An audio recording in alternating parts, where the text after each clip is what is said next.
now it's recording them. You guys are cute. No. Go on, hurry up. Do you have to go potty? Come here. Get in here, Amber. Trey Trey. Tuberculosis. She followed his treatment and quickly recovered. Casey's fame as a healer grew fast. In the New York Times, doctors raved about Casey.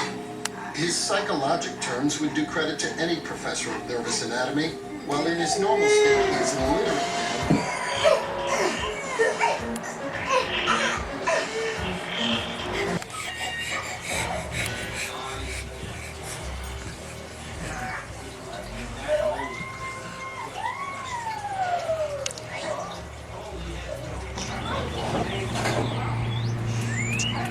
Bye bye. Bye bye.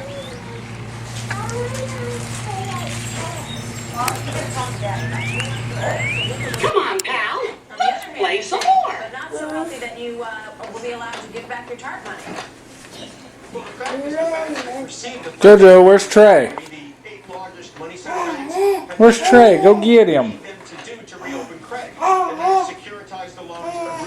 Hi, Trey. Several of them have been very difficult to move and change. JJ. Citigroup for one. So I think the federal government wants to keep a hand in. And by the way, even if it takes the TARP money bank, these guys are still big to the federal government through all the money they're borrowing from the Federal Reserve, hundreds of billions of dollars. They're really trying a little too quick. If they're not careful, a couple of those CEOs may go before this is through. You think that the president and Jim Baker should step in and say to them, for example, or Ken Lewis, and you know, this season, a discussion about whether or not you think these two men have done a good job. But is this the way you want to go about doing this? Should the government remove that position? I think the government should remove the CEOs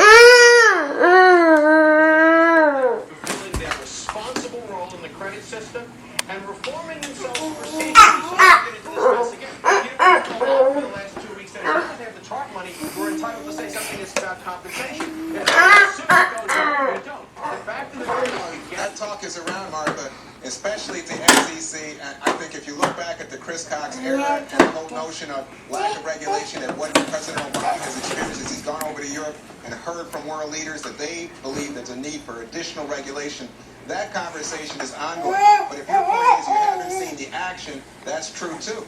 We have not seen the changes that would say we're going to ratchet up regulation. But just think about it for a second. The risk there is, again, that people say you're intervening in capital markets, and at what point does the government become too aggressive? So they have to be very careful about how they take those steps. All right, so how long do you think Vikram Pandit and Ken Lewis last on the scene here, Peter? well, quite a while, in fact. My feeling is that the reason that these guys are around with enormous campaign contributions